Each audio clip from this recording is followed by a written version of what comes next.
పాపం ఆయనకి ఆయన పేరు పెట్టుకోవాలని సజ్జల రామకృష్ణారెడ్డి. ఎందుకంటే ఇప్పుడు ఒక పార్టీలో నిర్ణయం తీసుకునేది అధినాయకత్వం.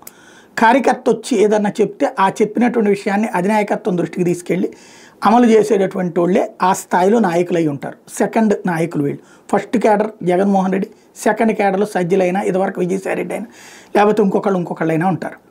అయితే ఈ థర్డ్ క్యాడర్లో ఉండేటటువంటి వాళ్ళు ఎమ్మెల్యేలు, ఎంపీలు వీళ్ళందరూ ఉంటే ఫోర్త్ క్యాడర్లో కార్యకర్తలు ఉంటారు.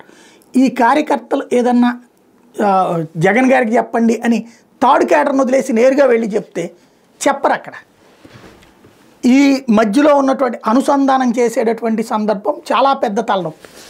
సక్సెస్ అయినందుకు వీళ్ళకేమీ కితాబులు ఉండవు, ఫెయిల్ అయినప్పుడు మాత్రం వీళ్ళనే పట్టుకుని వాయించేస్తుంటారు.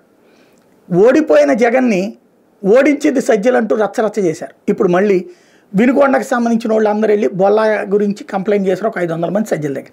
ఇప్పుడు సజ్జలు ఈ విషయాన్ని తీసుకెళ్ళి ఎవరికి చెప్పాలి? జగన్కి చెప్పాలి. సజ్జల మీదన ఇటు బొల్లాకు కోపం వస్తుంది. ఇప్పుడు నిర్ణయం ఎవరు తీసుకుంటారు?